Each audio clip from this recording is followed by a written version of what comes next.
Bismillahirrahmanirrahim. Assalamualaikum warahmatullahi wabarakatuh. Innal hamdalillah nahmaduhu wa nasta'inuhu wa nastaghfiruh wa na'udzu billahi min shururi anfusina wa min sayyiati a'malina. May yahdihillahu fala mudilla lahu wa may yudlilhu fala hadiya lahu. Asyhadu an la ilaha illallah wahdahu la syarika lah wa asyhadu anna Muhammadan abduhu wa rasuluh la nabiyya ba'da. Allahumma shalli wa sallim ala sayyidina Muhammad wa ala ali sayyidina Muhammad. Wa qala Allah ta'ala fi kitabihil karim wa huwa asdaqul qailin. Na'udzu billahi minasyaitonir rajim. Bismillahirrahmanirrahim. Walau anna ahlal qura amanu wattaqau la fatahna alaihim barakatin minas sama'i wal ardh. Wa qala Allah ta'ala aidan, na'udzu billahi minasyaitonir rajim. Bismillahirrahmanirrahim. Rabbi shrah li sadri wa yassir li amri wahlul 'uqdatam min lisani yafqahu qawli. Shadaqallahu azim. Sidang salat zuhur berjamaah yang dirahmati oleh Allah Subhanahu wa taala, tak ada kalimat yang paling indah selain ucapan alhamdulillahi rabbil alamin. Tak ada kalimat yang bisa mendatangkan syafaat selain banyak bersalawat kepada baginda Nabi Muhammad sallallahu alaihi wasallam dengan kalimat Allahumma shalli ala sayyidina Muhammad wa ala ali sayyidina Muhammad. Assalamu alayka ya Rasulullah. Sidang salat Jumat yang dirahmati Allah Subhanahu wa taala, yang besar tidak tersebut gelar, yang mudah tak terpanggil nama, namun tak mengurangi rasa hormat kepada semua yang hadir. Ada kalam yang begitu indah dari baginda Nabi Muhammad sallallahu alaihi wasallam di dalam buku Tanqihul Qalb yang ditukil oleh Imam Nawawi Al-Bantani, yang disahihkan oleh Imam Jalaluddin Asy-Syuyuti. Apa kata Nabi Muhammad? Man kana yaumuhu khairan minal amsah. Siapapun orang yang hari ini lebih baik daripada hari kemarin, dijanjikan oleh Nabi dengan kalimat innaka la tukhliful mi'ad, karena Nabi dan Allah tidak pernah ingkar janji. Fa huwa rabihun, dialah orang yang sangat beruntung. Kata Nabi Muhammad, orang hari ini baik daripada hari kemarin, maka dialah orang yang beruntung.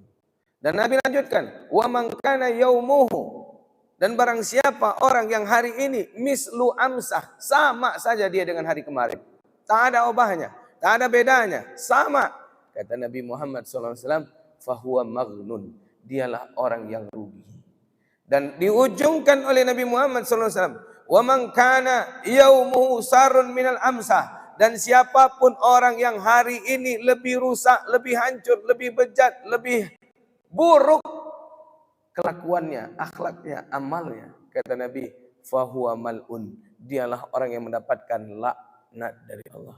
Jadi kalau ada orang yang hari ini lebih buruk dia di hari kemarin, padahal dia dulu rajin sholat ke masjid, tapi sekarang tak nampak dia ke masjid. Padahal dulu rajin dia baca Quran, tapi sekarang tak rajin dia baca Quran.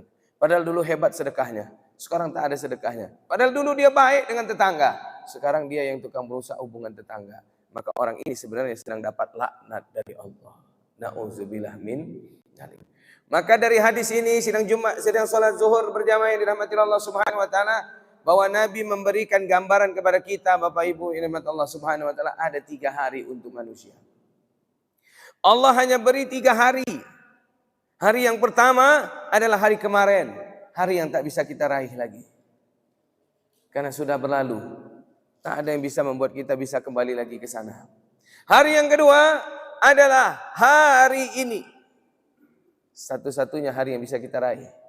Hari yang ketiga adalah hari esok, yang belum tentu bisa kita capai, karena kata Nabi Muhammad, qaribun minan nas al-mautihim, yang paling dekat dengan kalian wahai manusia adalah kematian. Maka dari 3 yang Allah titipkan hari kepada kita, cuma 1 yang bisa kita capai, Bapak Ibu yang dirahmati Allah. Hari apa? Hari ini. Hari kemarin sudah berlalu. Hari esok belum tentu bisa diraih. Tak ada yang bisa jamin kita masih bisa hidup atau tidak. Satu-satunya hari yang bisa kita raih adalah hari ini. Maka apa yang harus kita lakukan hari ini? Maka buatlah yang terbaik, baik untuk Allah maupun untuk manusia. Karena 2 yang harus kita jaga. 1, hablum minallah wa hablum minan nas.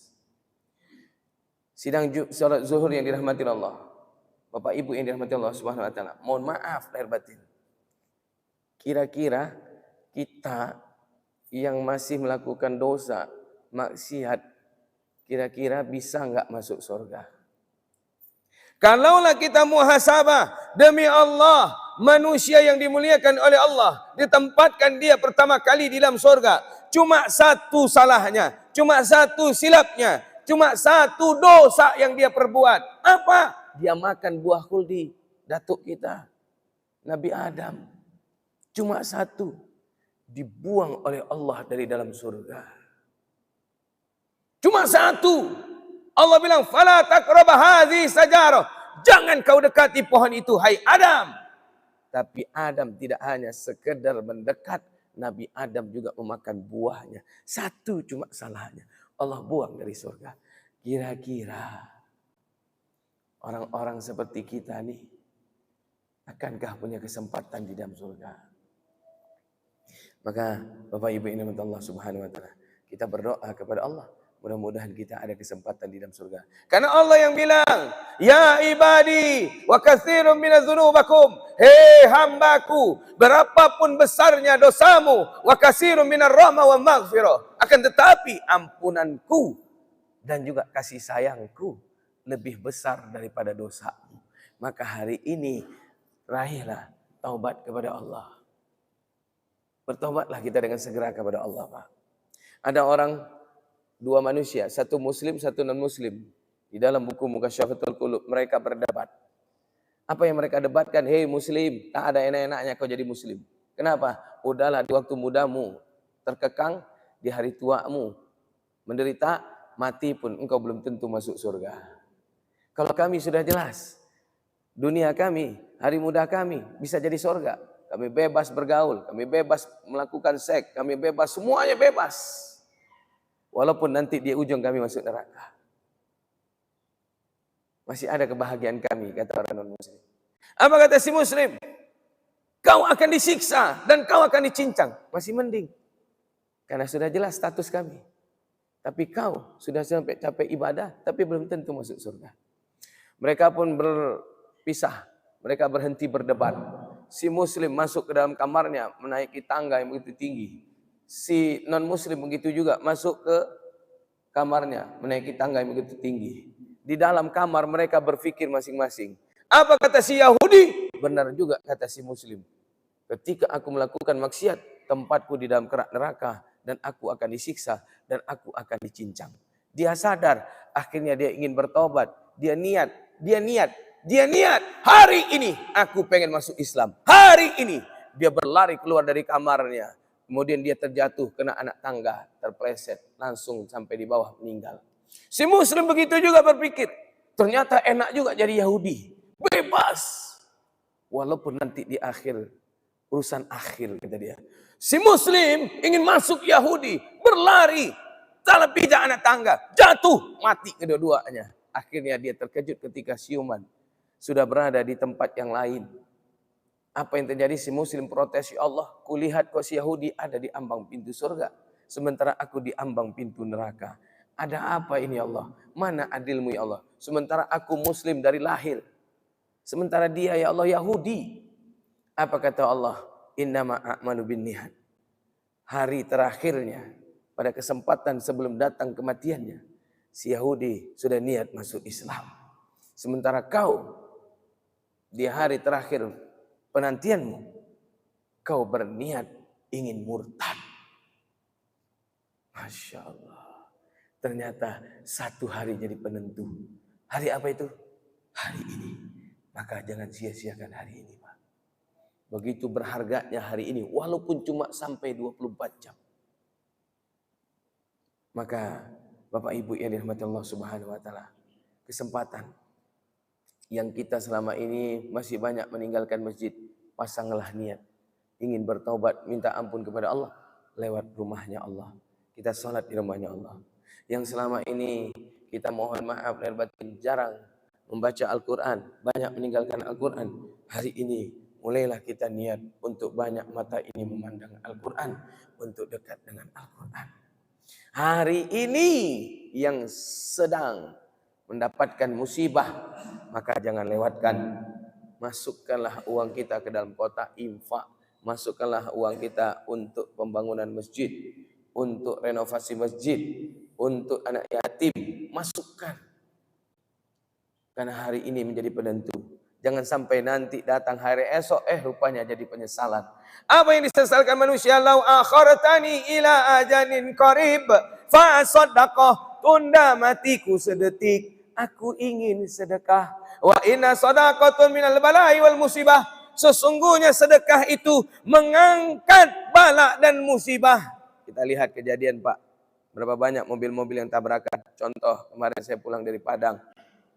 Hari Jumat, kita lewat di tanah datar. Ada kecelakaan hebat.